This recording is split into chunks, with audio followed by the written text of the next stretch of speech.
بلند تر صلوات پڑھیں۔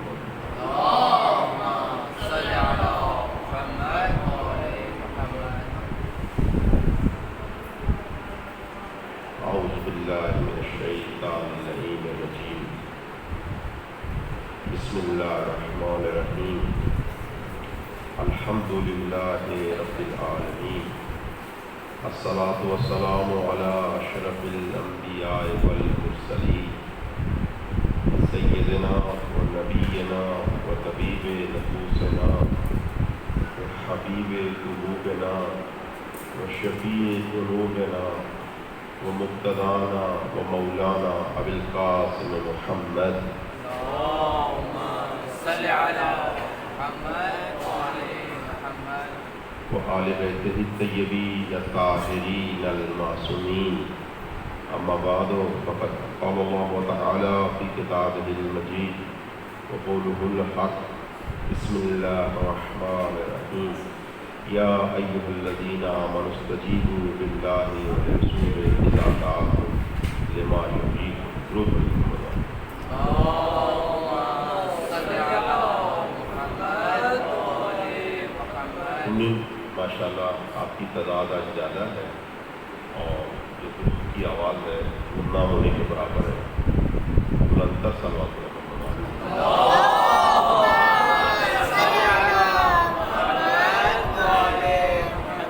اگرچہ صبح کا وقت ہے اور انسان کے اندر درود کی تاری ہوتی ہے، لیکن 8 محرم کا دن ہے اور اس دن کی جو اہمیت ہے اس کو دیکھتے ہوئے بلند تر صلوات پڑھیں۔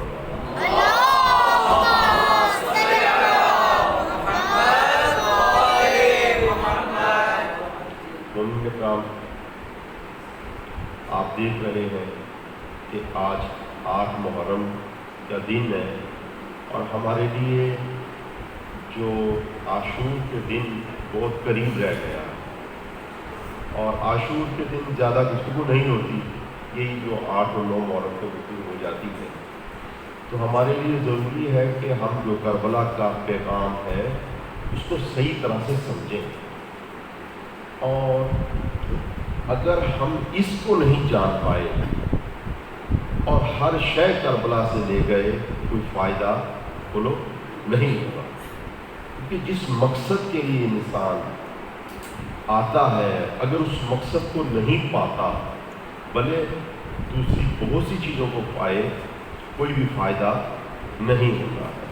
ہمارے لیے ضروری ہے کہ ہمیں محرم الحرام میں یہ موقع ملا ہے کہ ہم سیکھیں کہ آیا یہ اتنا عظیم واقعہ کیوں پیش آیا، کیوں پروردگار دو عالم نے اس غم کو قیامت تک کے لیے محفوظ رکھا، جیسے پروردگار دو عالم نے قرآن مجید کو قیامت تک کے لیے محفوظ رکھا، اسی طرح سے اس غم کو محفوظ رکھا۔ جس طرح سے قرآن مجید کی آیتیں بار بار تکرار کرنے سے کبھی بھی انسان تھکتا نہیں ہے، ایسے ہی بار بار اہل بیت اطہار کا ذکر کرنے سے انسان کبھی تھکتا نہیں ہے۔ اور امام معصوم فرماتے ہیں لا یغص علی الالسنہ، زبانیں تکرار سے تھکتی نہیں ہے، اور فرمایا ولا یخلق من الازمنہ، اور نہ زمانہ اس کو پرانا کر سکتا ہے۔ یعنی قرآن کے لیے امام نے فرمایا، امام رضا فرماتے ہیں، درود پڑھیے گا امام رضا کی ذات پہ،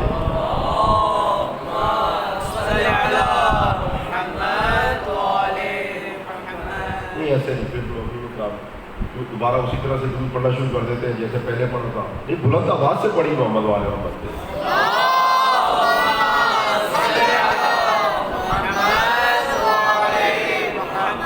درود ایک عبادت ہے اور اس عبادت میں عشق پیدا کیجیے، اور اس کو جب آپ بلند آواز سے پڑھیں گے تو جب انسان درود کو بلند آواز سے پڑھتا ہے یا تکبیر کے نعرے بلند آواز سے نکالتا ہے، وہ دلوں میں جو نفاق اور چیزیں رہ جاتی ہیں وہ خود بخود ختم ہو جاتی ہیں۔ مل کے بلند آواز سے درود پڑھے محمد والے محمد۔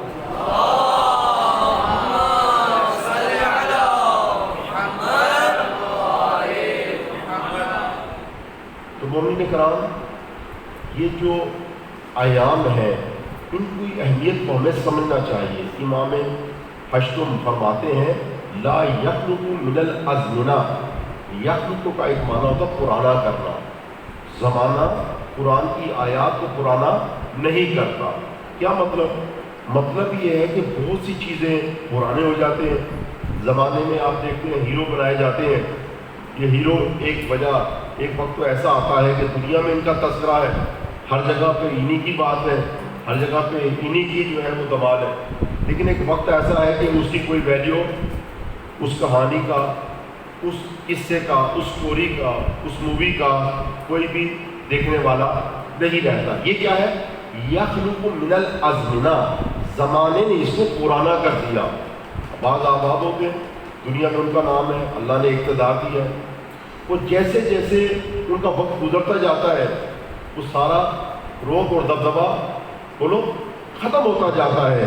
لیکن الہی کاموں میں ایک بات اللہ نے رکھی ہے کہ جیسے جیسے وقت گزرتا جاتا ہے اس کی عظمت بڑھتی چلی جاتی ہے۔ میں آپ کو ایک مثال دینا چاہتا ہوں۔ ایک محسن کراچی بزرگ عالم دین ہے، وہ فرماتے ہیں کہ اگر آپ دیکھیں کہ امام خمینی کی ذات ہے اور اس کے مقابلے پہ جو شیطان بزرگ کا صدر تھا، پریزیڈنٹ تھا، جان کیری اس زمانے کا، اگر اس میں آپ دیکھیں ان دونوں میں موازنہ کریں تو پوری دنیا کی طاقت اس کے اختیار میں تھی۔ امریکہ کے صدر میں جو سپر پاور کہلاتا ہے، سارے اختیارات جس کے پاس ہیں، تمام ممالک جس کے زیر سایہ ہیں اس کی بات کو لسن کرتے ہیں، وہ امریکہ کا صدر ہے۔ لیکن امام خمینی رحمۃ اللہ علیہ کی ذات پہ جو ہے وہ کیسی ہے؟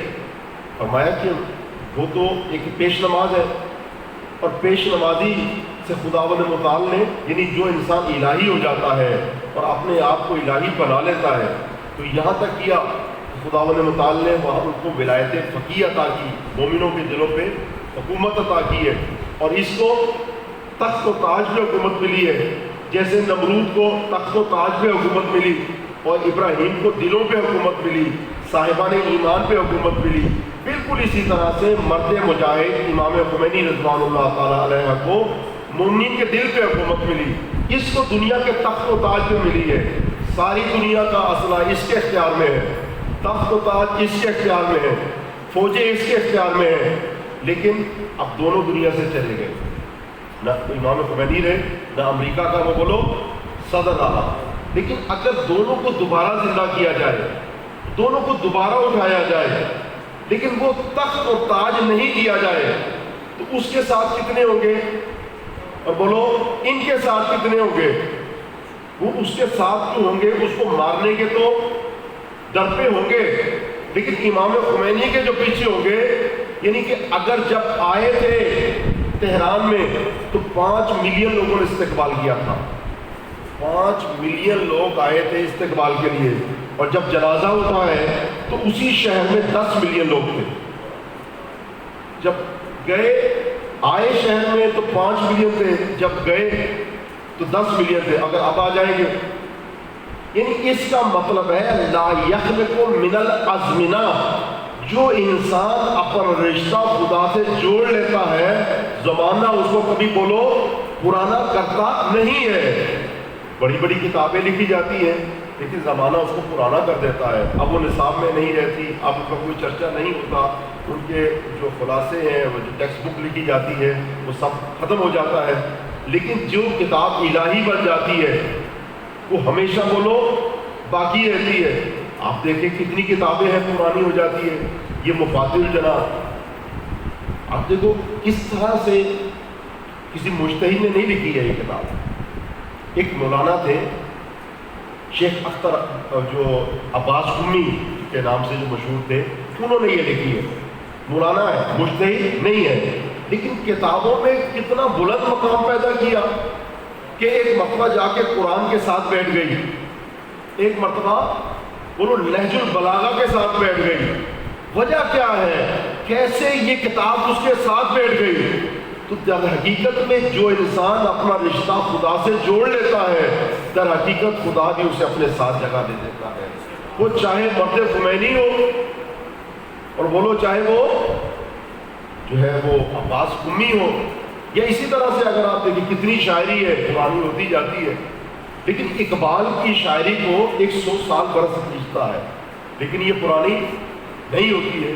جب کبھی انقلاب کی بات آتی ہے، جب کبھی حریت کی بات آتی ہے، جب کبھی شجاعت کی بات آتی ہے، جب کبھی حماسے کی بات آتی ہے، تو کسی شاعر کا تذکرہ نہیں ہوتا. اگر ہوتا ہے تو اقبال کا ہوتا ہے. سبب کیا ہے؟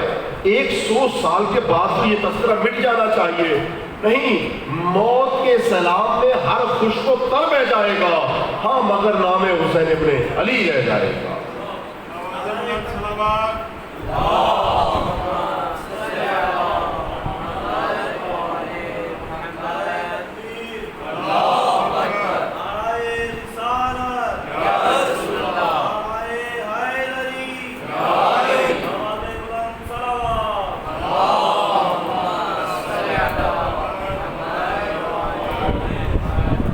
جو بھی اپنا دل اس دنیا کے ساتھ لگائے گا، آپ یقین جانیے کہ اس کا اقتدار ایک نہ ایک دن مٹ جائے گا.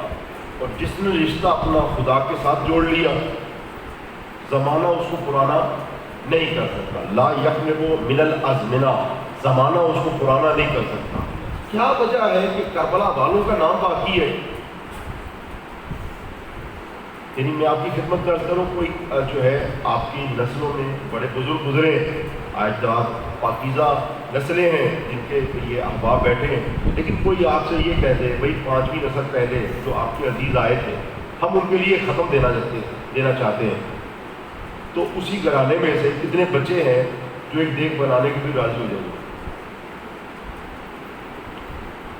کیا وجہ ہے کہ 1400 سال پہلے یہ کربلا والے آئے ہیں اور یہ پوری ملت مسلمہ اور انسانیت حسین ابن علی پہ جان قربان کرنے کو تیار ہے. صرف مسلمان ہی نہیں، شیعہ ہی نہیں، آپ سنیوں کو دیکھیے، ہم سے زیادہ محبت اور عقیدت کا اظہار فرماتے ہیں. اور نہ تنہا مسلمان، اگر آپ بیرون ملک سفر کریں اور دنیا میں دیکھیں، جس طرح سے مسلمان ہیں ویسے ہی ہندو کر رہے ہیں، اسی طرح سے سکھ کر رہے ہیں، اور اسی طرح سے غیر مسلم کر رہے ہیں. وجہ کیا ہے؟ اس لیے کہ جو اپنا رشتہ خدا کے ساتھ جوڑ لیتا ہے اس کے اندر خدائی صفات آ جاتی ہے. اور خدا کیسی صفات کو رکھتا ہے؟ الحمدللہ رب العالمین. خدا شیعوں کا رب بولو نہیں ہے، خدا سنیوں کا نہیں ہے، خدا مسلم کا نہیں ہے، وہ رب ہے عالمین کا. جو خدا سے رشتہ جوڑ لیتا ہے وہ بھی عالمین کا ہو جاتا ہے. حسین ابن علی جو ہے انہوں نے رشتہ اپنا خدا سے جوڑا ہے. لیکن جو دنیا کے بندے بن جاتے ہیں، بولو وہ ظاہری طور پہ تو تخت و تاج ان کے پاس آ جاتا ہے، ظاہری طور پہ تو اختیارات ان کے پاس آ جاتے ہیں، لیکن ان کا نام جو ہے وہ آگے بڑھ نہیں پاتا. بڑے بڑے احباب آتے ہیں، بڑی بڑی شعلہ دار تقریریں کرتے ہیں، لیکن تھوڑے عرصے کے بعد ان کا نام مٹ جاتا ہے، کوئی بھی نام لیوا نہیں ہوتا. لیکن آپ دیکھیے شہید عارف حسینی کو کل عمر متحد کل 42 برس ہے. یعنی 42 برس اتنے احباب ہیں جو اپنا نام محلے میں نہیں بنا پاتے، لیکن جس وقت موجود تھے سننے والے نہیں تھے، چاہنے والے نہیں تھے. اور وہ خود فرماتے ہیں کہ یعنی کہ میں بلاتا ہوں کوئی ساتھ آواز سنتا نہیں ہے. اگر آپ یوٹیوب میں ان کی آوازیں دیکھیں، ان کی باتیں جو کہ اپلوڈ ہو چکی ہیں، تو کل عمر 42 سال. 42 سال کیا ہوتی ہے؟ کچھ بھی عمر نہیں ہے. لیکن اللہ تعالیٰ سے جو رشتہ جوڑا تو خداوند متعال نے یعنی کہ اس طرح سے ان کو بنایا ہے کہ جیسے جیسے اس ملت کا وقت گزرتا جاتا ہے اور شہید عارف حسینی سے وہ محبت اور عقیدت بڑھتی چلی جاتی ہے. وجہ کیا ہے؟ وجہ یہ کہ جو بھی خدا سے رشتہ جوڑ لیتا ہے وہ کبھی پرانا نہیں ہو جاتا ہے.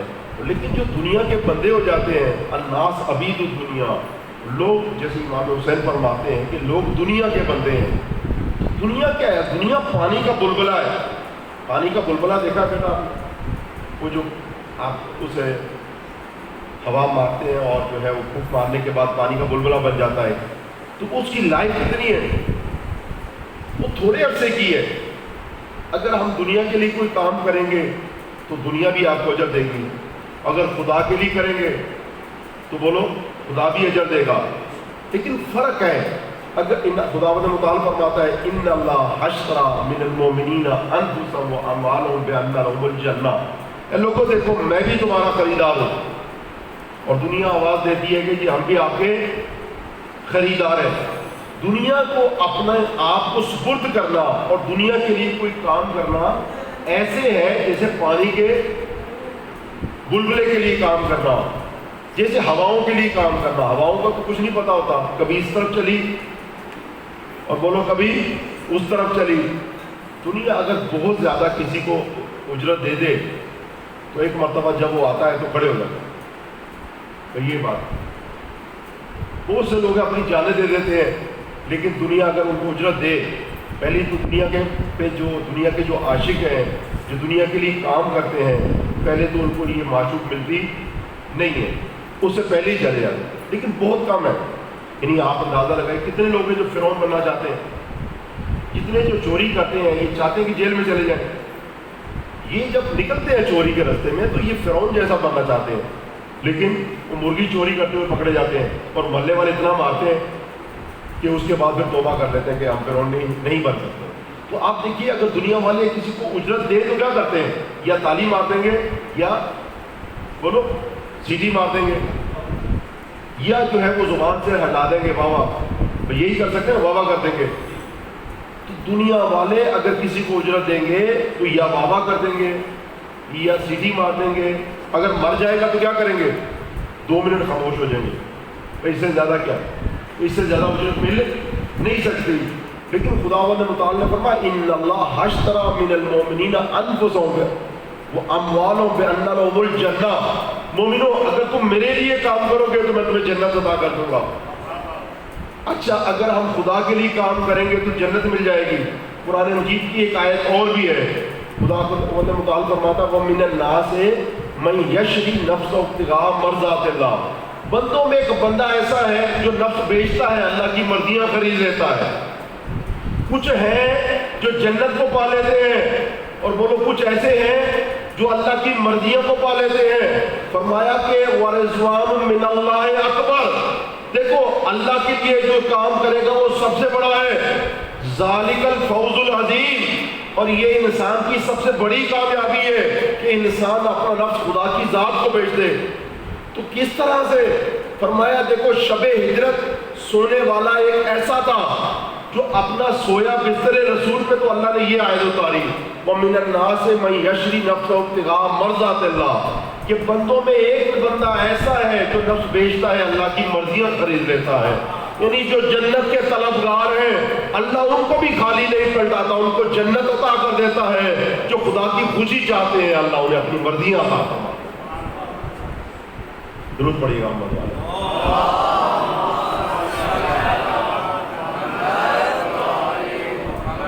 امام حسین فرماتے ہیں الناس عبید الدنیا، لوگ دنیا کے بندے ہیں، وہ دینوں لائق علی السنتہم، اور دین ان کی زبان پہ ہے۔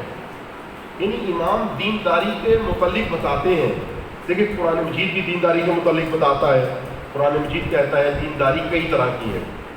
فرمایا کہ ایک دینداری خداوند متعال فرماتا ہے ایسی ہے نؤمن بعض ونکفر ببعض، کہ انسان کچھ کو مان لیتا ہے اور کچھ کو بولو نہیں مانتا۔ جیسے بہت سے لوگ ہیں نماز کو پڑھتے ہیں لیکن زکوٰۃ کو نہیں دیتے، لیکن خداوند متعال نے فرمایا دونوں چیزیں ضروری ہیں۔ قرآن مجید میں اکثر مقامات پہ جہاں نماز کا تذکرہ ہوا وہاں پہ زکوٰۃ کا تذکرہ ہوا، اور قرآن مجید نے نماز کے لیے فرمایا اقیموا الصلاۃ ولا تکونوا من المشرکین، دیکھو نماز پڑھو اور مشرک نہیں بن جاؤ۔ نماز ضروری ہے، ٹھیک ہے نا؟ وہ تو ایک مداری ہے جو کہہ دیتا ہے جی وہ اصحاب کہف کے کتے نے کون سی نماز پڑھی تھی؟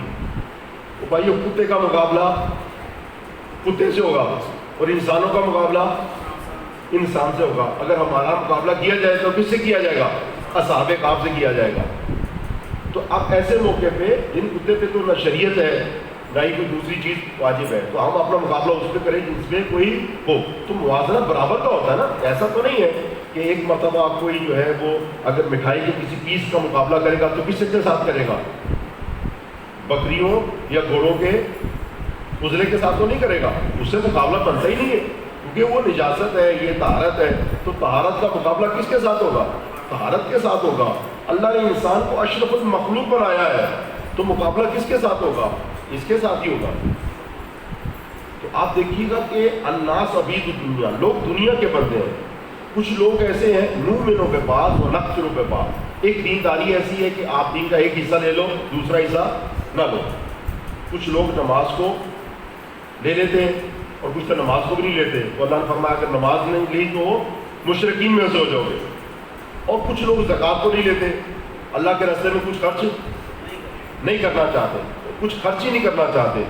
تو مومنین کرام وہی آیا ہے جو اللہ تعالیٰ نے نماز کے لیے کہی ہے کہ دیکھو نماز پڑھو مشرکین میں سے نہ ہو جاؤ، وہی آیت اگر آپ پڑھیں قرآن مجید تو زکوٰۃ کے لیے کہی ہے، فرمایا زکوٰۃ دو اور مشرکین میں سے نہ ہو جاؤ، اگر زکوٰۃ نہیں دو گے تو مشرک ہو۔ یعنی کہ زکوٰۃ راہ خدا میں خرچ کرنا، اور خرچ کرنا کئی طرح کا ہے، کبھی آپ 5واں حصہ کرتے ہو، کبھی آدھا حصہ کرتے ہو، اور کبھی رمضان کے بعد کرتے ہو، تو فطرہ بھی ایک زکوٰۃ ہے، اور خمس بھی بولو ایک زکوٰۃ ہے، وہ جو زکوٰۃ دی جاتی ہے وہ بھی ایک زکوٰۃ ہے۔ تو راہ خدا میں خرچ کرنا، اللہ نے فرمایا اگر راہ خدا میں خرچ کرو گے تو مومن ہو، اگر نہیں خرچ کرو گے تو مومن نہیں ہے۔ مسجد نبوی ہے، کچھ لوگ نماز پڑھ رہے ہیں، پیغمبر اسلام تشریف لاتے ہیں، اور کچھ لوگ اس کہتے ہیں تم اٹھو اور جاؤ، اٹھو اور چلے جاؤ، نماز پڑھ رہے ہیں، یا سنا یہ تو نمازی ہیں، فرمایا دیکھتے نہیں ہو نماز پڑھتے ہیں لیکن زکوٰۃ نہیں دیتے۔ وہ بندہ اپنے آپ کو کیسے مومن کہلا سکتا ہے جو اللہ کی بندگی کرے، اہل بیت اطہار کا بولو ذکر بھی کرے، محبت کا اظہار بھی کرے، اور خمس دینے کی باری آئے؟ وہ کیسے ہو سکتا ہے؟ وہ ہمارے ایک جو شاعر ہیں، شہید ہو گئے، انہوں نے کتنا پیارا جملہ کہا، وہ کہا کہ خمس دینا بھی محبت کی ایک شرط ہے۔ اہل بیت جیسے نماز کی ایک شرط ہے، وہ کیا ہے؟ وضو کیا جائے، اور بنا وضو کے نماز کیسی ہے؟ بولو نا یار، تکتے کیوں؟ باطل ہے نا۔ کہنے لگے خمس دینا بھی، آپ سب کو آتا ہے نا، پڑھو میرے ساتھ، خمس دینا بھی محدت کی بولو ایک شرط ہے، اور نہ دینا بھی مثل فدق ہے گناہ، نہ دینا بھی مثل فدق ہے گناہ۔ اور مقروض حق و سعادات و زہرا سے جب تبرہ سنا تو ہنسی آ گئی کہ یار یہ کیسا بندہ ہے، ایک طرف تو فدق نہ دینے والوں پہ لعنت کر رہا ہے، اور وہی بندہ جو ہے وہ حق سعادات و زہرا جو ہے اس کو غضب کیے بیٹھا ہے۔ تو یہ کیسا ہے؟ ایسا نہیں ہے، یہ نؤمن بعض و نکفر ببعض والا دین خدا کو قبول بولو نہیں ہے۔ جب ہے تو پروردگار عالم نے جو دین دیا ہے سارا لینا ہے، ایسا نہیں ہے کہ ایک لوگے اور بولو ایک نہیں لوگے۔ ایک صاحب جو تھے نوجوان کچھ مجلس میں آئے تو مولانا صاحب نے جو ہے نا وہ خمس کے متعلق بتایا کہ خمس دینا ضروری ہے، اور اگر آپ تمام جو فقہ کی کتابیں ہماری ہیں جو توضیح المسائل جسے آپ کہتے ہیں اس کو پڑھیں تو جنہوں نے خمس نہیں دیا ہوتا بھائی وہ اگر ایک لباس بھی خرید لیں گے تو ان کی نمازیں بولو نا یار، وہ لوگ پیچھے بیٹھے ہیں، اگر بغیر خمس کے ہم نے اگر ایک لباس خرید لیا تو اس میں سے نمازیں پڑھتے رہے، عزاداریاں کرتے رہے، تو کوئی بھی نماز بولو جو فقہ نے لکھا ہے، مسئلے کا جواب وہی ہے جو کوئی بتا نہیں رہا کہ اگر بغیر خمس کے لباس خرید لیا اور اس میں سے خمس واجب ہوا تو کوئی بھی عبادت اس میں قبول بولو نہیں ہے۔ ایک کچھ نوجوان مجلس میں آئے، مولوی صاحب نے تقریر کی کہ بھائی خمس دینا ضروری ہے۔ نوجوان جو اذہان ہوتے ہیں جلدی قبول کر لیتے ہیں، اور جو بوڑھا جیسے ہوتا جاتا ہے وہ دیر سے قبول کرتا ہے۔ جیسے پودا، اگر آپ دیکھو کہ اس کی شاخ چھوٹی ہو نہیں ہو تو جدھر موڑو گے مڑ جائے گی، جب درخت بن جائے گا تو پھر جتنا مرضی اسے کو بھائی ادھر سے ادھر ہو جا، وہ نہیں ہونے والا۔ تو امام نے فرمایا علیہ کا بالاحداث، جوانوں کو بتاؤ، بوڑھوں کو نہیں، علیہ کا بالاحداث، جوانوں کو بتاؤ، اس لیے کہ اگر ان کو بتایا تو یہ کیا ہوتے ہیں، یہ زرخیز ہیں، یہ تبدیل ہو سکتے ہیں۔ تو مولانا صاحب نے جوانوں میں تقریر کی اور کہا کہ خمس دینا واجب ہے۔ وہ گھر چلے گئے جوان، انہوں نے کہا جی خمس دینا واجب ہے تو ٹھیک ہے۔ انہوں نے حساب لگایا اپنی دکان کا، اپنی فیکٹری کا، اپنے ادارے کا، کہ جی اتنا خمس بنتا ہے، اور پھر بڑے حاجی صاحب کے پاس چلے گئے. آپ کو پتا ہر گھر میں ایک بڑا ہوتا ہے، اس کے پاس چلے گئے کہ جی ہم نے خمس کے لیے جو حساب لگایا وہ کتنا بنتا ہے، وہ اتنا بنتا ہے. تو آپ کو پتا ہے کہ 100 روپے میں سے کتنا خمس دینا پڑتا ہے؟ 20 روپے. اور 1000 روپے میں 200. اور اگر 1 لاکھ ہو جائے 20,000. اور اگر 1 لاکھ ڈالر ہو جائے 20,000 ڈالر ہو گئے. تو لاکھوں ڈالروں کو یہ مالک ہوگا کتنا بنا، وہ لے کے چلا گیا. کہا ابا جی یہ حج صاحب اتنا خمس بنتا ہے. انہوں نے کہا کہ تم ایسا کرو کچھ دیگے بنا دو اور دیگے 9 محرم کو 10 محرم کو تقسیم کر دینا. کہا نہیں وہ الگ ہے یہ الگ ہے، یہ بنتا ہے یہ دینا ہی دینا ہے. وہ کہا نہیں بیٹا یہ نہیں دینا، جو ان کا جو محبت اور اہل بیت کا عشق ہی کافی ہے. کہا نہیں یہ دینا ہی دینا ہے. اس نے پھر جو ہے نا حاجی صاحب نے ایک جملہ کہا کہ دیکھو اگر یہ تم نے خمس نکالا تو ادھر سے خمس نکلے گا، ادھر سے میرا جنازہ نکلے گا. تو اب آپ دیکھو کہ یہ نومن و باز، وہ نقفر و بے باز والی دینداری انہوں نے یہاں تکتے کیوں، یہ قبول نہیں ہے. ایک دینداری ہے، اور ایک دینداری جو امام حسین فرما رہے ہیں وہ یہ کہ بندہ قبول سارا کچھ کرے لیکن وہ سارے کا سارا اندر نہیں جائے. ایک تو قرآن نے بتایا جو آدھا کرے اور آدھا نہیں کرے. اور امام حسین نے فرمایا الناس عبید الدنیا، لوگ دنیا کے بندے ہیں. وَدِينُ لَائِقٌ عَلَىٰ أَلْسِنَتِهِمْ، اور دین ان کی زبان پہ ہے، یعنی اندر جاتا ہی نہیں ہے. یعنی کوفے کا جو دین ہے وہ یہ نہیں ہے کہ وہ اگر کسی کو قبول کر رہے ہیں تو اہل بیت کو قبول نہیں کر رہے، نہیں سب کو قبول کر رہے ہیں، لیکن یہ دینداری ان کے وجود کے اندر جاتی ہی بولو نہیں ہے. فرمایا الناس عبید الدنیا ودین لائق علی السنتہم یہودونہ ما درت معیشہم. فرمایا جب تک اس دکان اور اس تجارت اور اس کاروبار اور جاب پہ کوئی ضربت نہیں آتی یہ سارے دیندار ہیں. یہ 18 اگست کو ایک پروگرام ہوا تھا ناصر باغ میں، تو خدا نے توفیق دی میں بھی وہاں پہ تھا اور رات بھر اور موقع پہ. تو جتنے وہاں پہ اہلکار تھے نا، ایس ایچ او تھا یا جو اس باغ کے رکھوالی ہے یا مالی ہے یا سیکورٹی گارڈ تھے، وہ سبھی شیعہ تھے. یعنی وہ جو جھاڑو دینے والا ہے وہ بھی شیعہ، جو تالا لگانے والا بولو وہ بھی شیعہ، اور جو کیا کہتے ہیں ابھی بھی جائیے آپ دیکھیے گے جا کے تو جو سارے کام کرنے والے سب شیعہ تھے. تو ہم بڑے خوش ہو گئے کیونکہ ہم تو سادہ لوگ ہیں. اگر کوئی کہتے حاجی صاحب مولوی صاحب تو ہم خوش ہو جاتے ہیں، پتہ نہیں. تو وہ جناب وہ سب شیعہ اور سب کے نام بھی وہ نقوی اور اسی طرح سے سب نام. اب جس کے پاس جاتے وہ ایک ہی جملہ کہتا، کیا لگا جی دیکھیں بات یہ ہے کہ پہلے ہماری جاب ہے اور بعد میں ہم شیعہ ہیں. پولیس آفیسر آ گیا، اس نے کہا دیکھو جی یہ غلط فہمی نہ رہنا کہ یہ جلسہ آپ کر لیں گے کہ یہاں پہ صبح گولیاں بھی چل سکتی ہیں. ہم نے کہا پھر آپ کو خود ہمارے مومن بھائی ہیں. کہا نہیں پہلے ہماری جاب ہے پھر ہم مومن ہیں.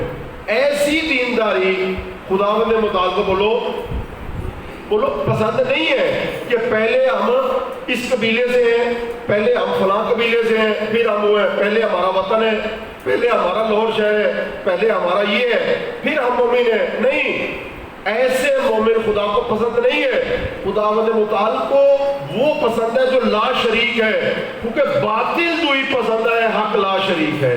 خدا کو وہ پسند ہے جو صرف خدائی ہو، کسی اور کا نہ ہو. دوتائی خدا کو پسند نہیں ہے. تو امام حسین نے فرمایا الناس عبید الدنیا، لوگ دنیا کے بندے ہیں.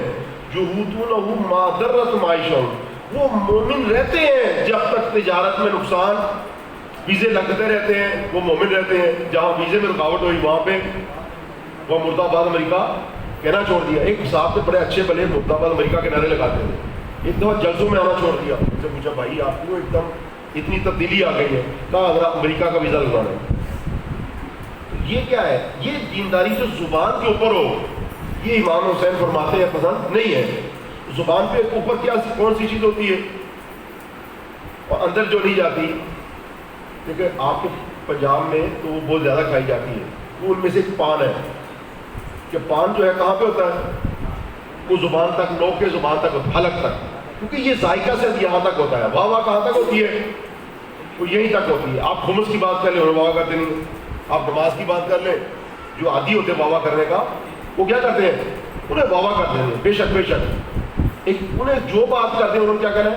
بولو بے شک بے شک. ہر ایک اسٹائل ہے. ایک جگہ پہ ایک جو ہے نا وہ خطیب تقریر کر رہے تھے. انہوں نے کہا فرض کرو میں پاگل ہوں. پیچھے صاحب بیٹھے تھے بے شک بے شک.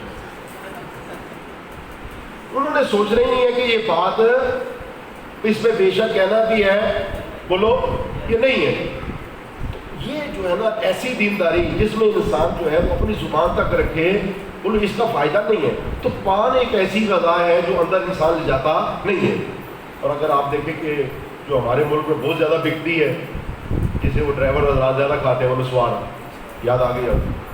اب وہ کیا وہ بھی یہیں تک رہتی ہے اور وہ رکھتے نو کی زبان تک اندر لے جاتے ہی نہیں ہے. بھائی وہ جیسے ہی وہ کڑوی ہو جاتی ہے تو فوراً تھوک دیتے ہیں. امام حسین کربلا کا واقعہ اور اس کی شہادتوں کا سبب ایسے دیندار بتا رہے ہیں کہ جن کا دین فقط زبان پہ ہے اور اندر جاتا ہی وجود میں بولو نہیں ہے. امام حسین کو وہ حسینی چاہیے اور وہ لبیک کہنے والا چاہیے کہ جو زبان سے بھی کہے اور اپنے کردار سے بھی کہے. ایسا ہو تو حسین کہتے ہیں یہ میرا ہے. سب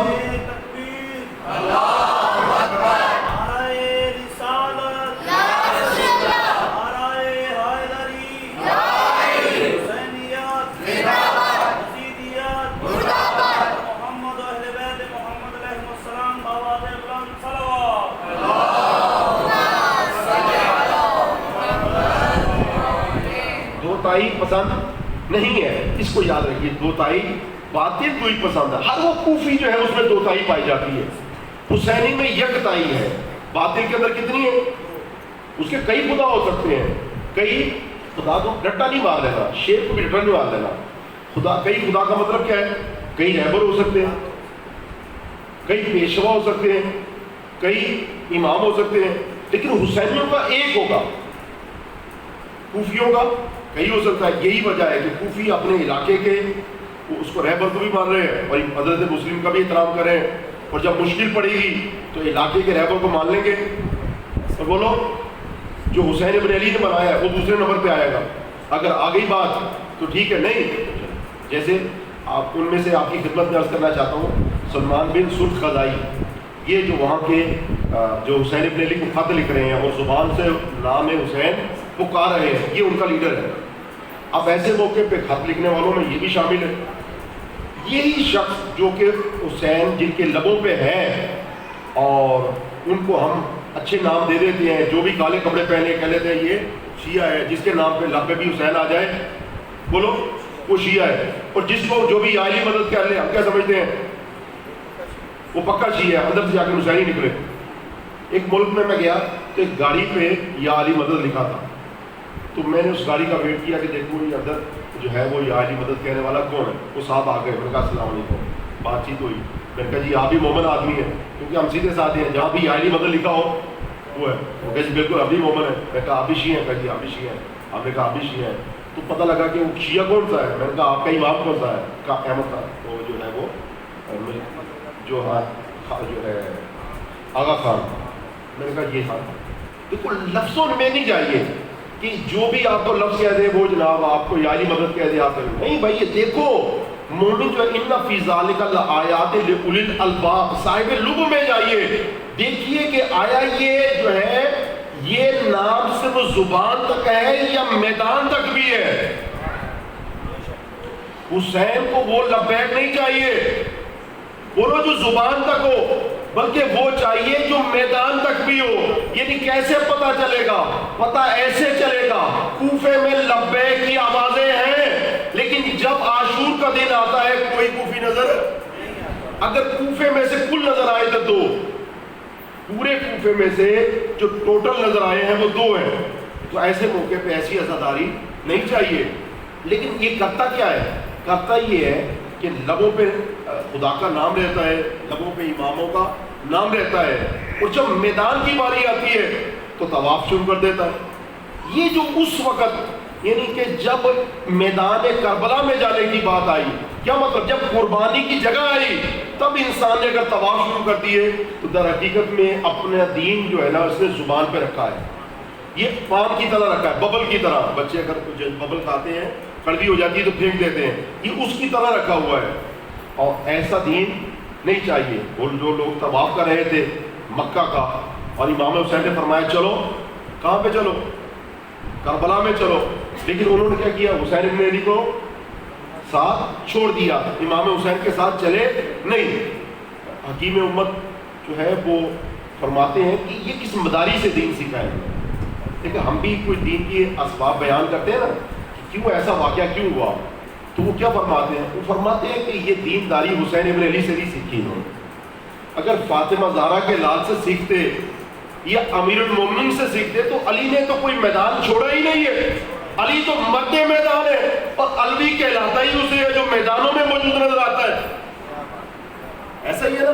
تو کیا وہ فرماتے ہیں؟ وہ فرماتے ہیں یہ کس شوق نے لکھ دیا دیوار مسجد پر؟ یہ مسجد کی دیوار پہ کس نے لکھا؟ مسجد کی جو ہے وہ آپ جاتے ہیں نماز پڑھنے کے لیے، اور بعض لوگ وہاں پہ بڑے مداری لوگ ہوتے ہیں، شوق ہوتے ہیں، وہ کیا لکھ دیتے ہیں؟ کہتے ہیں یہ مسجد کی آج چھٹی ہے.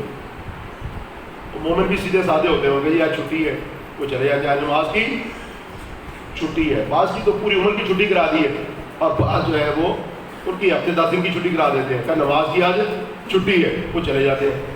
فرمایا نماز کی تو کبھی چھٹی بولو نہیں ہو سکتی، اس لیے کہ یہ نغمہ فصل گل و لالا کا نہیں پابند، بہار ہو یا خزاں لا الہ الا اللہ کا. یہ تو شوق نے لکھ دیا دیوار مسجد پر کہ اب جو ہے وہ کیا کہا کہ نادان جھک گئے سجدے میں جب وقت قیام آیا.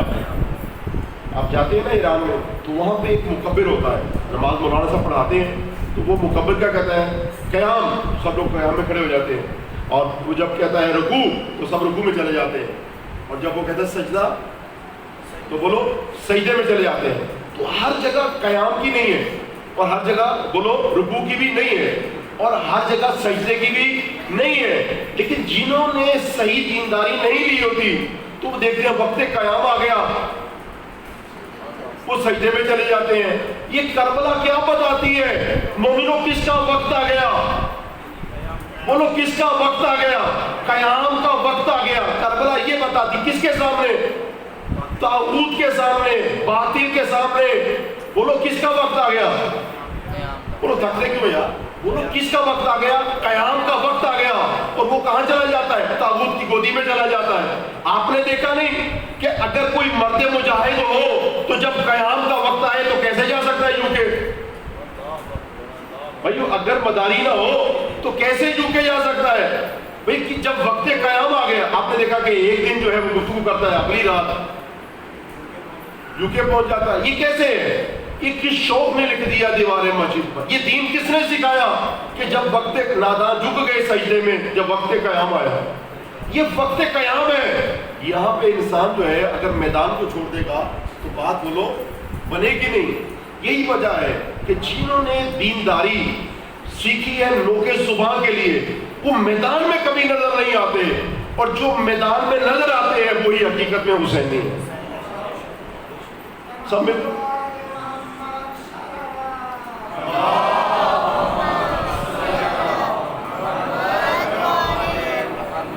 تھکیے نہیں مومن، اس طرح تھکے نہیں. اگر 8 محرم ہے بقیہ دن کتنے باقی ہیں؟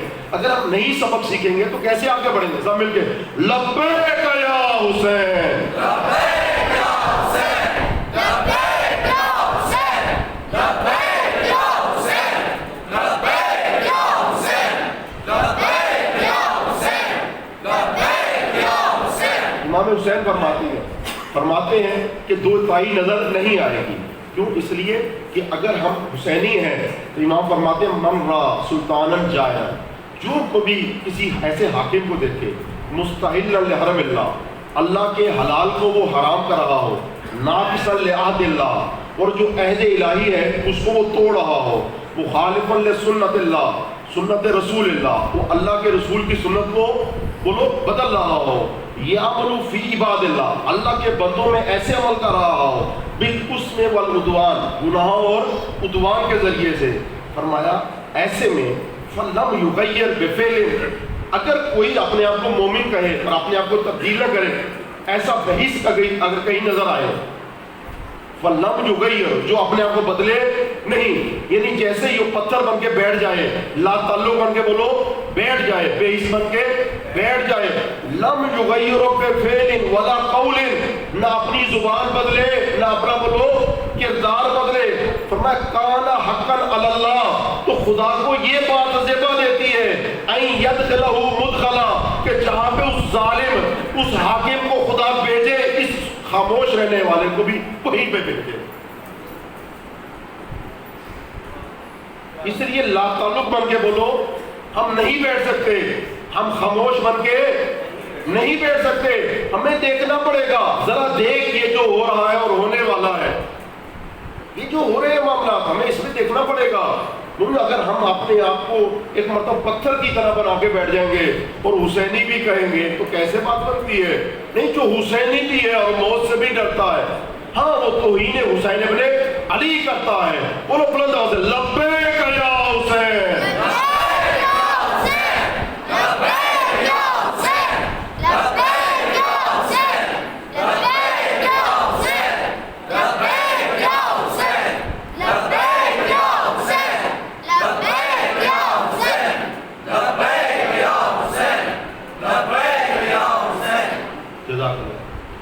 یہ امام حسین کو وہ چاہیے انسان جو میدان میں بھی نظر آئے، اور میدان پہ جب پہنچے تو اس کے اوپر یعنی خدا کا عشق اور خدا کی محبت سب سے ٹاپ پہ ہو۔ یہ بت ہیں، یہ عہدے جو مل جاتے ہیں انسان کو، چاہے ایک باغ کی رکھوالی ہو یا جو ہے وہ ایک حکومت کی رکھوالی ہو، یہ سب رکاوٹیں نہ بن جائیں۔ اگر یہ رکاوٹیں بن جائیں یہ تنظیمیں تو یہ بت بن جاتی ہیں، پھر ہم ان میں کسی میں بھی جا بولو نہیں سکتے، اس لیے بت پرستی اسلام میں جائز نہیں ہے۔ لیکن یہی آپ کی حکومتیں اور یہی میں آپ جا سکتے ہیں کب؟ جب ایک وسیلہ بن جائے کس چیز کا؟ اسی دین الہی کے برپا اور قیام کے لیے جو حسین ابن علی نے کیا ہے، تو آپ پھر جا سکتے ہیں۔ جیسے ائمہ طاہرین کے بہت سے نمائندے حکومتوں میں گئے ہیں، لیکن اگر ہم جا کے اپنا رہبر اور لیڈر کس کو مانے؟ اسی فرعون کو مانے۔ دیکھو فرعون کے محل میں بھی کوئی مومن رہ سکتا ہے، خداوند متعال فرماتا ہے رجل مومن من آل فرعون، ایک مرد مومن بھی تھا فرعون کے لشکر میں، یعنی فرعون کے لشکر میں بھی اگر انسان کے سر پہ ولایت کس کی ہو؟ حضرت موسیٰ کی ہو۔ فرعون کے لشکر میں بھی اگر ولایت کس کی ہو؟ حسین ابن علی کی ہو، تو وہ حسین کے ساتھ شمار ہوگا۔ لیکن اگر جو ہے وہ حسین کے ساتھ رہتے ہوئے بھی محبت دنیا کی رکھے تو کبھی بھی حسینی شمار بولو نہیں ہو سکتا۔ اس لیے ہمیں یہ دیکھنا پڑے گا، تو تائی اپنے اندر سے ختم کرنی پڑے گی۔ اب حکیم امت کا میں آپ کی خدمت میں عرض کرنا چاہتا ہوں، یہ دو جو چیزیں ہیں نا، دونوں چیزیں یہ دونوں ایک ساتھ نہیں رہ سکتی۔ کون کون سی؟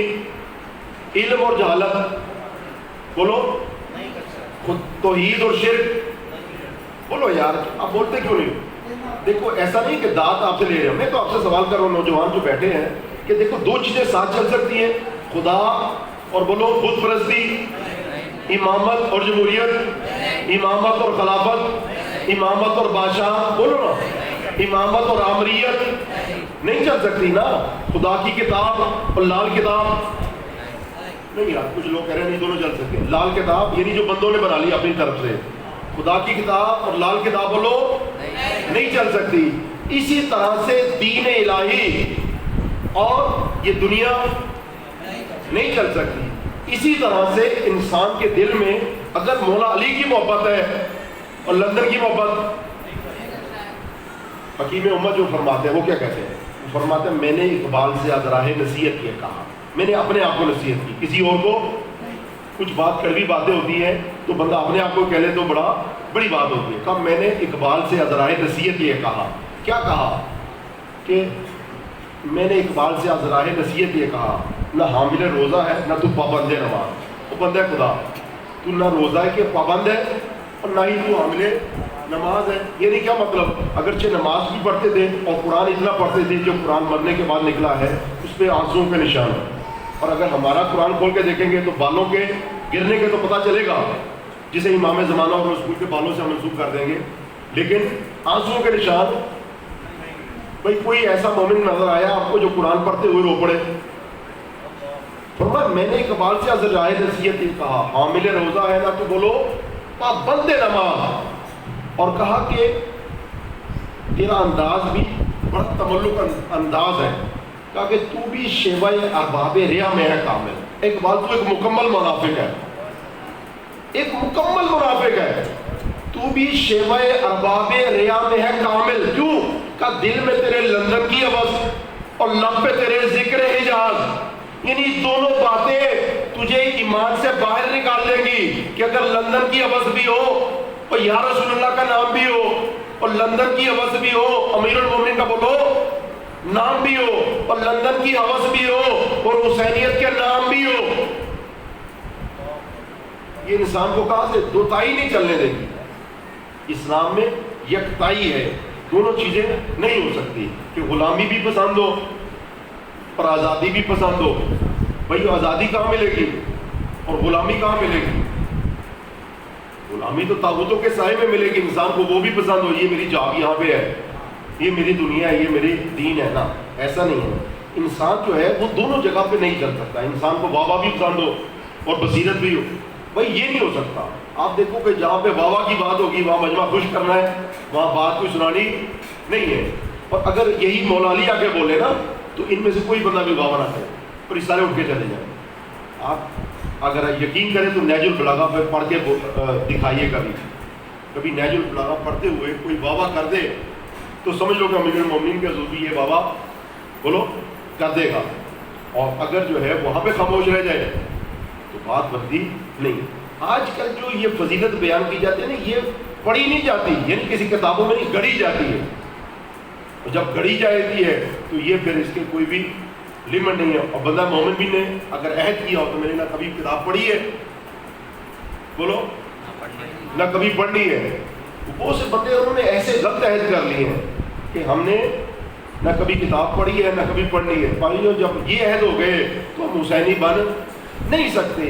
یہ مجلسیں اسی لیے ہے کہ وہ جو جاہلیت کے عہد کیے ہوئے ہیں، وہ جو انداز بنائے ہوئے ان کو توڑے اور حسین کی بارگاہ میں لبیک کہے کہ مولا حسین ہم یہاں پہ دوتائی رکھتے تھے لیکن تیری عزت کی قسم ہے آئے ہیں تو فقط آپ کے ہوں گے، آپ کسی اور کے سب مل کے لبیک یا حسین، لبیک یا حسین، لبیک یا حسین، لبیک یا حسین، لبیک یا حسین، لبیک یا حسین، لبیک یا حسین، لبیک یا حسین، لبیک یا حسین۔ لبیک اس طرح سے کہیے کہ پھر الوداع والی بات نہ ہو جائے۔ ایسا نہیں کہ عاشور کے دن آئے اور پھر کہیں لبیک کی جگہ پہ الوداع پڑھنا شروع کر دیں۔ بھئی علی یہ جان جب اس میں سے حسین ابن علی کی بارگاہ میں لبیک نکل جاتی ہے تو اس کے اندر سے کبھی حسین کو الوداع بولو نہیں کیا جا سکتا۔ آپ اس طرح سے لبیک کہیے کہ مولا کوفی نہیں ہے مولا کہ جو الوداع کہیں گے، سمجھ کے کوفی نہیں ہے مولا جو الوداع کہیں گے، یہ جا رہے یا جائے لبیک ہی کہیں گے۔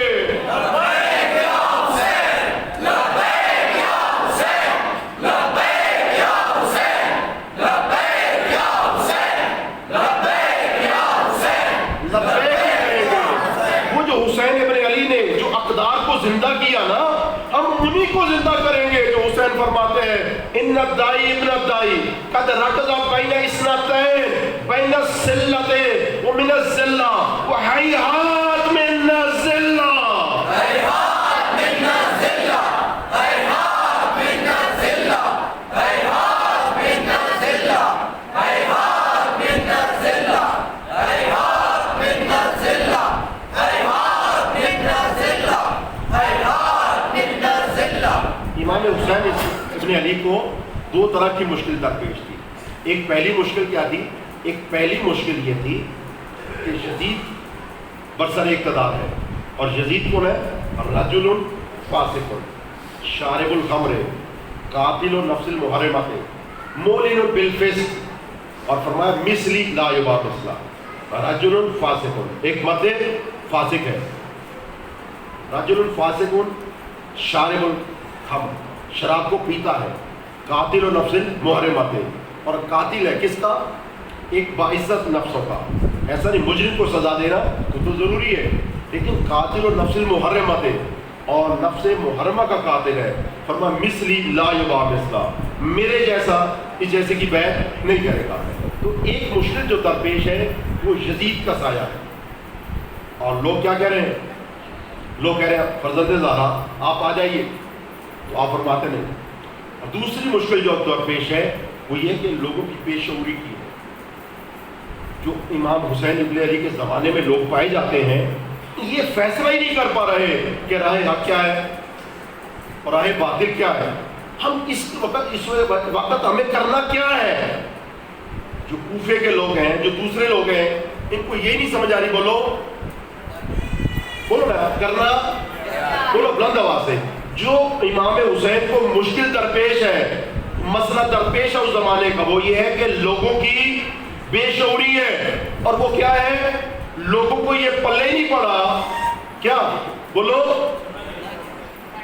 کہ کرنا، بولو کہ کرنا، ہر وہ انسان در حقیقت میں اسی دور میں رہ رہا ہے کہ جس کو یہ نہیں پتا کہ آج دور میں، اس کے دور میں کرنا کیا ہے۔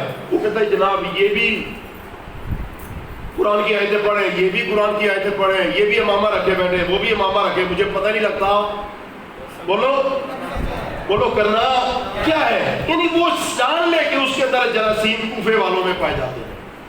ہمیں اس کنفیوژن سے باہر نکلنا ہے۔ اور امام حسین علیہ السلام نے اس جگہ پہ کیا فرمایا؟ فرمایا انما خرجت لطلب الاصلاح فی امت جدی، میں نانا کی امت کی اصلاح کے لیے نکلا ہوں۔ اصلاح کس کو چاہیے؟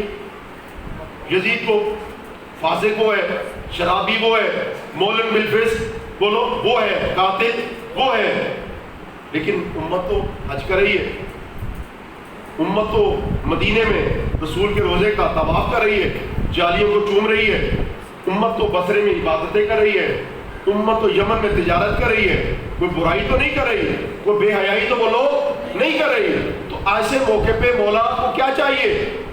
ہماری ناقص عقل تو کیا کہتی ہے کہ میں حاکموں کی اصلاح کے لیے نکل رہا ہوں۔ جملہ یہی بنتا نا، بولو کیا بنتا ہے؟ کیونکہ برائیاں تو یزید کی بتا رہے ہیں، لیکن کیا وجہ ہے؟ وجہ فرماتے ہیں کہ میں امت کی اصلاح کے لیے نکل رہا ہوں۔ یعنی امام حسین ابن علی یہ بتاتے ہوئے نظر آتے ہیں کہ یزید جیسے نجس کیڑے اسی قوم کے اوپر حکمرانی کرتے ہیں کہ جس قوم کو یہی نہیں پتا چلتا کہ اس دور میں اسے بولو نا، اس دور میں اسے کرنا کیا ہے۔ یہ جگہ وہ ہے کہ جہاں پہ آ کے انسان کو شعور لینا ہے اور عزت اور ذلت کے راہوں کی شناخت کرنی ہے۔ سب مل کے وہ حیات من الذلہ،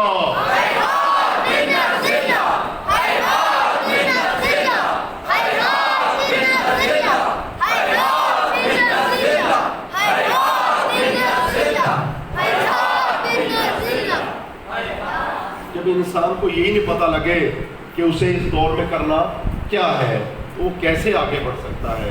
بھائیو آخری جو جملہ جس سے میں ربط مصائب کرنا چاہتا ہوں، چند جملے مصائب کے بھی عرض کر دوں، وہ یہ ہے کہ مومنوں یہ مجلس سے اس لیے برپا کی جاتی ہیں کہ انسان یکتائی اپنا لے، اس لیے برپا کی جاتی ہیں کہ اپنے راستے میں شعور پیدا کر لے، یہ اس لیے برپا کی جاتی ہے کہ ایسا نہیں ہے یہ شہیدوں کا لہو رائے کا نہ چلا جائے، کہیں ایسا نہ ہو حسین ابن علی کہیں شکوہ نہ کر دیں کہ تو آیا تو تھا فرش ادا پہ،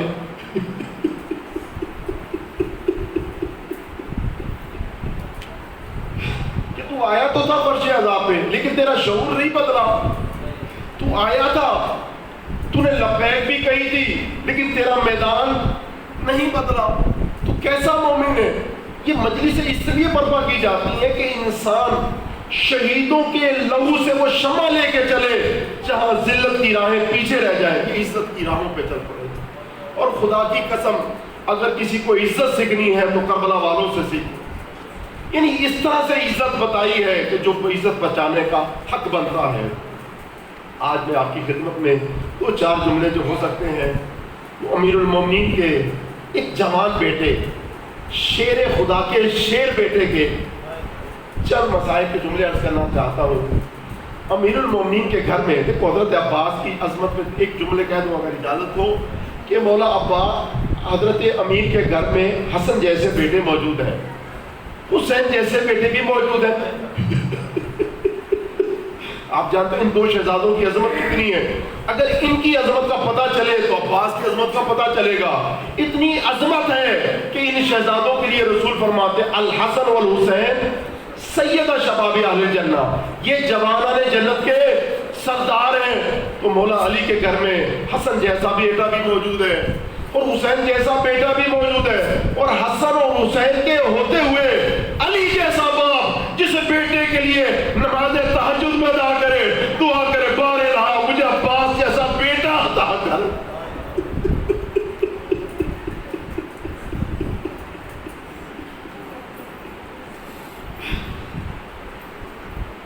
مجھے عباس جیسا بیٹا عطا کر۔ یہ وہ عباس ہیں ارباب اعزاز۔ جب امیر المومنین دنیا سے جانے لگے نا، آپ نے سنا ہوا ہے، یہ مسائل آپ کے سنے ہوئے ہیں، لیکن اپنے رونے کا انداز اپنائیے، شکل بنائیے، نہیں آنسو آتے کوئی بات نہیں ہے، رونے کا انداز اپنائیے۔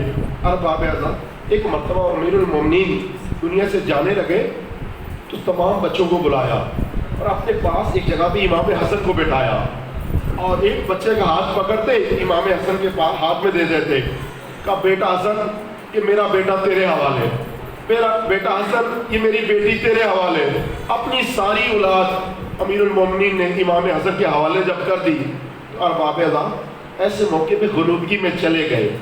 تو علی عالم غنودگی میں ہے، دیکھا ایک بی بی جو ہے امیر المومنین کے قدموں پہ لپٹی ہے اور رونے کی آوازیں آ رہی ہیں۔ آپ جو آنکھوں کو کھولا تو جانتے ہو کیا تھا؟ کہا مولا کیا کنیز زادے سے کوئی خطا ہو گئی ہے؟ کہا مولا آپ نے ہر ایک کا ہاتھ حسن کے ہاتھ میں دیا، لیکن عباس سے کوئی خطا ہو گئی، آپ نے ہاتھ نہیں دیا۔ کہا حسین کدھر ہے؟ ایک مرتبہ حسین کو بلایا اپنے پاس بٹھایا، اسی طرح عباس کو بلایا پاس بٹھایا۔ کہا بیٹا حسین یہ کون ہے؟ کہا میرا بھائی ہے عباس ہے۔ ایک مرتبہ عباس کا ہاتھ پکڑا، کہا بیٹا یہ کون ہے؟ کہا بابا یہ میرا بھائی ہے، میرا مولا ہے، میرا آقا ہے، حسین ہے۔ ایک مرتبہ عباس کا ہاتھ حسین کے ہاتھ میں دیا، کہا بیٹا حسین میرا عباس تیرے حوالے۔ اس کے بعد علی نے حضرت عباس کو سینے سے لگایا اور ایک جملہ فرمایا، فرمایا عباس لا تشرب الماء قبل ان یشرب الثار الحسین، بیٹا عباس کربلا میں سکینہ سے پہلے پانی نہ پی لینا، بیٹا کربلا میں علی اصغر سے پہلے پانی نہیں پی لینا۔ ایک مرتبہ حضرت عباس نے وعدہ کیا بابا دیکھنا تو صحیح کربلا جب برپا ہو جائے گی۔ بس ارباب اعزاز وقت گزرا، بس ایک جملہ آپ کی خدمت میں عرض کروں کہ کس طرح حضرت عباس بڑے غیرت مند تھے۔ اور آپ کو پتہ ہے جناب زینب نے جو مدینہ چھوڑا ہے عباس کے سہارے پہ چھوڑا ہے۔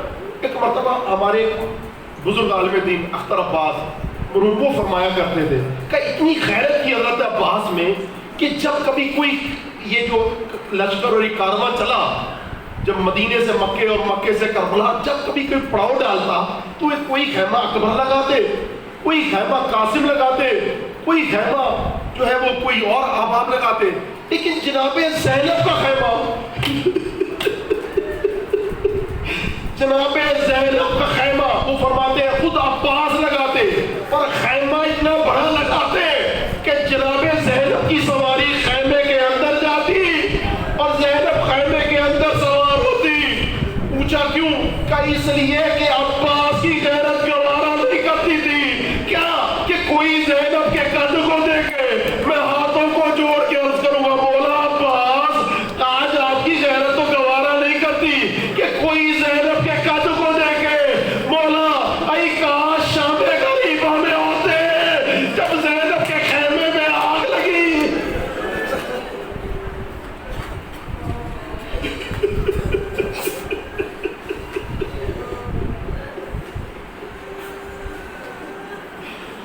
جب جناب زینب کے خیمے پہ آگ لگی آپ کیسے برداشت کرتے؟ ارباب مشکل گھڑی آ گئی، صبح عاشور آ گئی، ایک مرتبہ ایک شہید جانے لگے، جیسے ہی جنگ شروع ہوئی نا، ایک مرتبہ مولا عباس سب سے پہلے آئے اور آ کے کہا میرے مولا، میرے آقا، یا سیدی و مولائی، آپ مجھے جنگ کی اجازت دے دیتے؟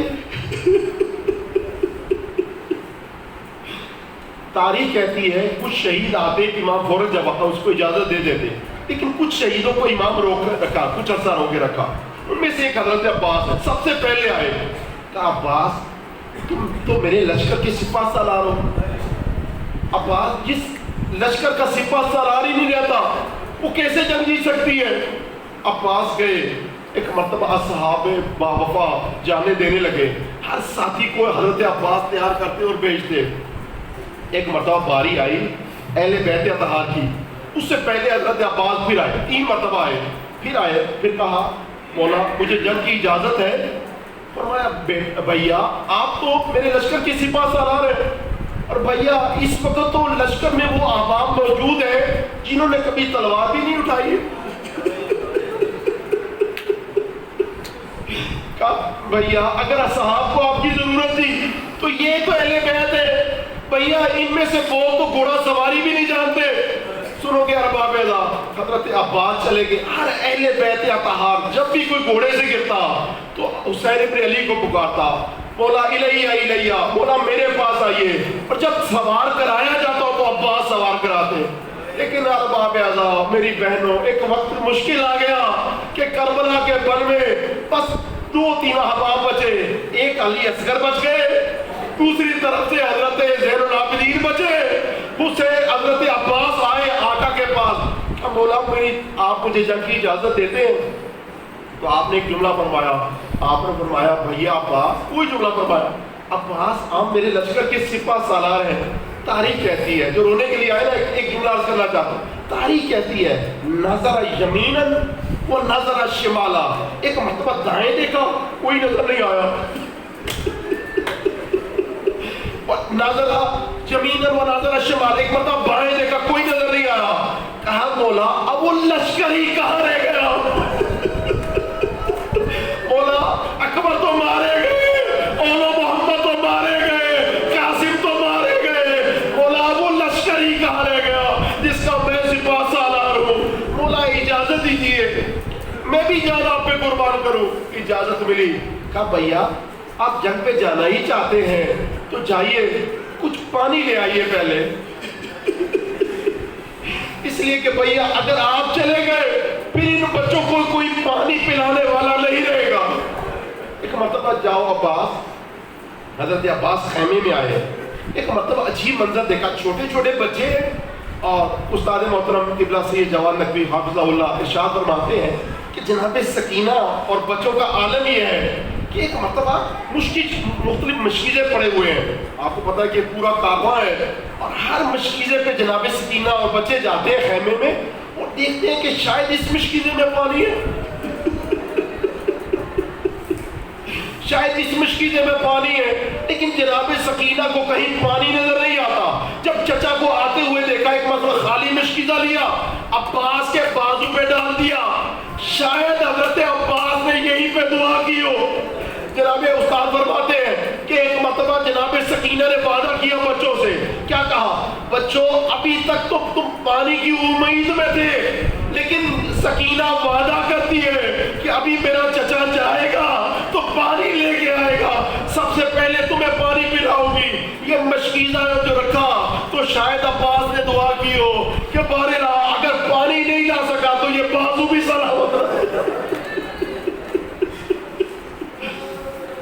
یہ پانی نہیں لا سکا تو بازو بھی سلامت نہ رہے۔ ایک مرتبہ جناب زینب کے خیمے میں گئے اور بابے مشکل گھڑی آ گئی، کیا دیکھا کہ جناب زینب خاک میں بیٹھی ہیں، وہ زینب جس کا اکبر مارا گیا، وہ زینب جس کے بیٹے مارے گئے، جس کے بھتیجے مارے گئے، ایک مرتبہ خاک پہ بیٹھی ہے۔ جب بھائی کو جاتے ہوئے دیکھا نا تو آنکھوں میں آنسو آ گئے، کہا بہنا روتی کیوں؟ نہیں یار بابا ایسے نہیں، دیکھو میری بہنیں رو رہی ہیں نا، اسی طرح سے آپ بھی گریا کریں۔ یہ نہیں ہے کہ یہ ایسا نہیں ہے کہ کیوں کہے گا بھائی میں مالدار ہوں، میں کیسے گریہ کر سکتا ہوں؟ یہاں پہ وہ نہیں چاہیے، یہاں پہ اس غم کو بڑھاؤ، اس غم کو زندہ کرو۔ یہ مجلس اس لیے ہے کہ غم کو زندہ کرے۔ ایک مرتبہ حضرت عباس نے پوچھا بہنا روتی کیوں؟ کہا بھیا میں چھوٹی تھی،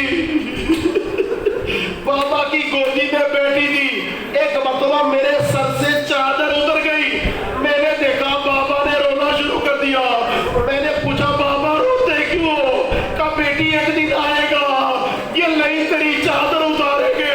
میں نے پوچھا بابا چادر کیسے اتاریں گے؟ فرمایا بیٹی ہاتھ سے نہیں نیزے سے اتاریں گے۔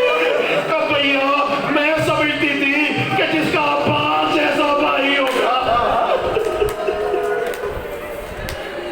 بھیا میں سمجھتی تھی جس کا عباس جیسا بھائی ہوگا اس بہن کی چادر کون اتارے گا، لیکن بھیا اب جب تم جاتے ہو تو زینب کو یقین آ گیا اب میری چادر نہیں بچتی۔ ایک مرتبہ حضرت عباس چلے گئے، ارباب ادا نہر فرات پہ کنارہ ہے، اگر آپ فوج عدد کو دیکھیں تو 30,000 کے قریب ہے کم از کم، اور 10,000 پانی کے اوپر ہے، لیکن شیر خدا کا شیر بیٹا ایک مرتبہ جب گیا تو کسی کی ہمت نہیں ہے کہ مقابلے پہ آئے، اور یہ فوجیں ہٹتی چلی جاتی ہیں کہ ایک مرتبہ صف پر صف فوج ہے، طے در طے فوج ہے، پیچھے ہٹتی چلی جاتی ہیں، اور حضرت عباس آگے بڑھتے چلے جاتے ہیں، اور کوئی اگر لائن آتا بھی ہے تو بچ کے نہیں جاتا۔ ایک مرتبہ حضرت عباس فنار کرتے جاتے ہیں، اور یہاں تک کہ وہ نہر فرات کے کنارے پہنچ گئے، اپنے گھوڑے کو پانی میں اتارا اور گھوڑے سے پانی پینے کے لیے کہا، لیکن گھوڑے نے پانی نہیں پیا۔ بڑا وفادار گھوڑا ہے، دیکھیں اہل بیت کے ساتھ چل ہو ہی سکتا ہے جو ہو وفادار۔ ایک مرتبہ حضرت عباس نے چلو میں پانی لیا اور کہا اے اللہ، اے عباس تجھے بھی پیاس لگی ہے اور حسین کے بچے بھی پیاسے ہیں، اور رک کیا نجف اشرف کا جہاں بابا کا روزہ تھا، فرمایا بابا تیری وصیت عباس کو یاد ہے۔ یہ جو عباس ہے نا، یہاں پر حضرت عباس کو اگر آپ سمجھیے، ہم نے کہا یہ جو جگہ ہے نا، قرآن مجید ایک فضیلت کو بیان کرتا ہے، وہ یوسرون علی انفسہم ولو کان بہم خصاصہ، یہ اپنے نفس پہ قربان کر دیتے ہیں اگرچہ ان کے نفس کو ان کی اشد ضرورت ہے۔ وہی عباسی کہلا سکتا ہے، وہی عباس کا چاہنے والا کہلا سکتا ہے جو اپنی جان کو اس امت پہ قربان کر دیتا ہے اگرچہ اس کی اشد ضرورت ہے۔ ایک مرتبہ عباس نے مشکیزہ بھرا، اور بھرنے کے بعد چلے ایک مرتبہ اسی طرح سے وہ واپس جو پلٹ گئے تھے وہ واپس آ گئے۔ حضرت عباس آگے بڑھتے جاتے ہیں، بس مشکل گھڑی آ گئی، ارباب اعزاز صاحب کے سخت جملے آ گئے۔ ایک مرتبہ عباس آگے بڑھتے گئے، کوئی بھی مقابلہ نہیں کر سکا۔ ایک مرتبہ عمر سعد نے کہا دیکھو کوفیو، اگر تم حضرت عباس کا سامنے سے مقابلہ کرتے رہے تو کوئی نہیں جیت سکتا، یہ پانی اگر پہنچ گیا تو علی کے 2 بیٹے جنگ جیتنے کے لیے کافی ہیں۔ کہا پھر کیا کرے؟ کہا سامنے سے نہیں پیچھے سے وار کرو، پیچھے سے حملہ کرو۔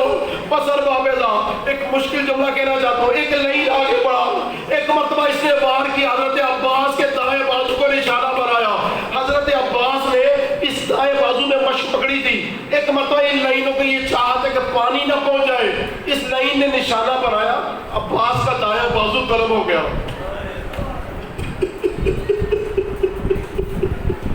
جب حضرت عباس کا دایاں بازو قلم ہو گیا، ایک مرتبہ مشق کو بدلا، دوسرے بازو میں لیا اور پھر گھوڑے کو دوڑایا، ایک لائن اور آگے بڑھا، ایک مرتبہ پھر وار کیا، عباس کا بایاں بازو بھی قلم ہوا، لیکن عباس نے ہمت نہیں ہاری، سنو کہ ایک مرتبہ دانتوں میں مشق کو تسمے لیے اور اپنے آپ کو اس مشق سکینہ پہ گرایا اور پھر گھوڑے کو دوڑایا۔ عمر سعد نے کہا دیکھو یہ پانی پہنچ جائے گا، عباس کو نشانہ نہیں، اب پانی کو بناؤ۔ اور سنو کہ ارباب اعزاز ایک ایسا ظلم ہوا، ایک لائن نے سامنے سے وار کیا، ایک مرتبہ وار کیا، مشق سکینہ پہ گر گیا، یہ سارا پانی بہ گیا، یہ پانی نہیں عباس کی امید بہ گئی، عباس کی امید بہ گئی۔ لیکن حضرت عباس نے اپنا رخ موڑ لیا، اپنا رخ موڑا، ایک مرتبہ جیسے ہی رخ موڑا نا، ایک مرتبہ عباس نے لڑنے کا ارادہ کیا، اب لڑے بھی تو کیسے لڑے؟ عباس لڑنا چاہتے ہیں. حضرت علی کے مسائل جو ہے وہ بیان نہیں کیے جاتے, لیکن نہج البلاغہ میں سے اگر جاؤ تو ایک جملہ کہوں جو سب سے بڑے مظلوم کیا فرماتے ہیں مومنوں, وہ فی الحلق شجاع وہ فی العین قضا. فرمایا میری حالت ایسی تھی کہ جیسے گلے میں ہڈی اور آنکھ میں کانٹا. اور ایک جملہ فرمایا میں امام تو تھا لیکن بنا بازو کے.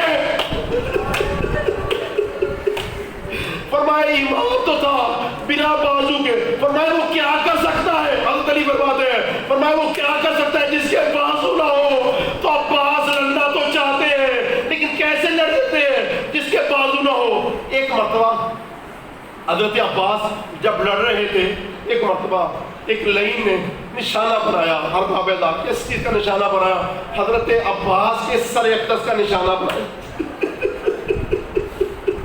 ایک لعین نے گرز پکڑا, حضرت عباس کی طرف بڑھا لیکن بازو نہیں ہے, کیسے دفاع کر سکتے ہیں؟ ایک مرتبہ یہ لعین نے حضرت عباس کے سر پہ جو گرز مارا, ایک مرتبہ حرب عبیدہ سر شگافتہ ہوا, خون بہنا شروع ہوا. عباس کو آنکھوں میں کچھ نظر نہیں آیا, آواز دے کے کہا الیہ الیہ, بھائی یا مولایا, اے میرے بھائیا مدد کو آئیے. ادرکنا یا اخی, اے بھائی میری مدد کو آئیے. جان تو کیا آواز سنائی تھی امام حسین کی, اب سنو گے تو تڑپ جاؤ گے.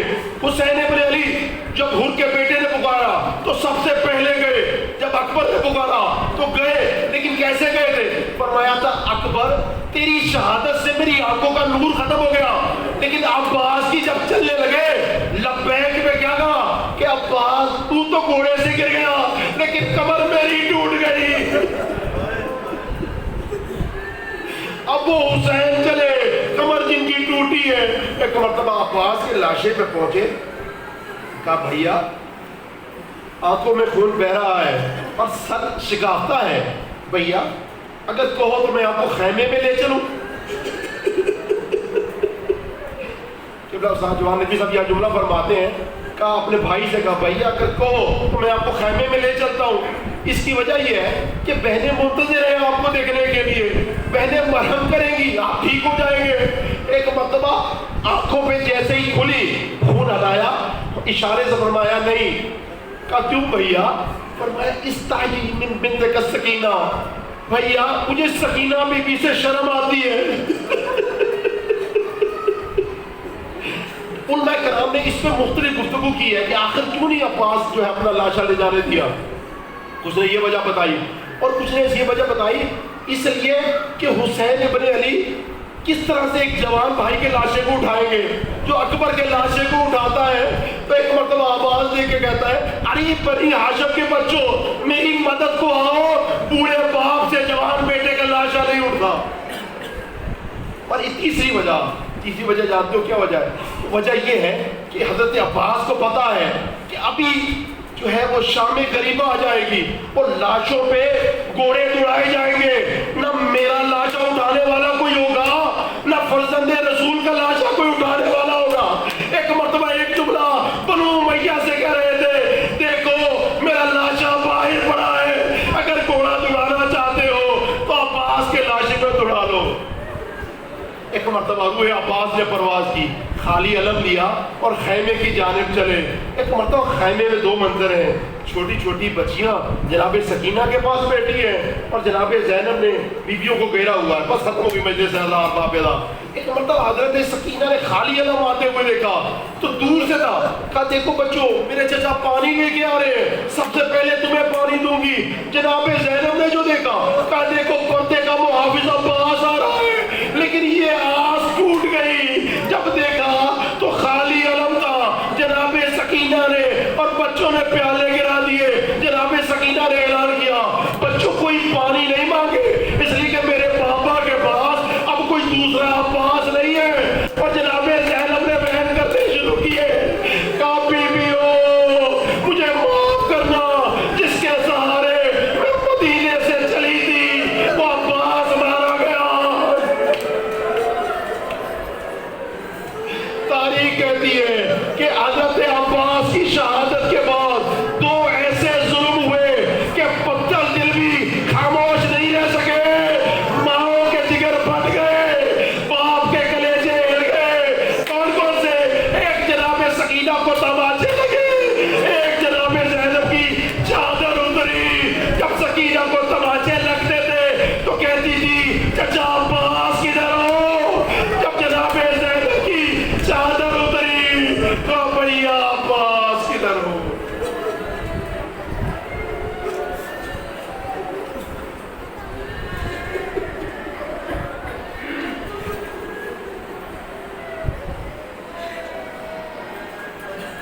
حسین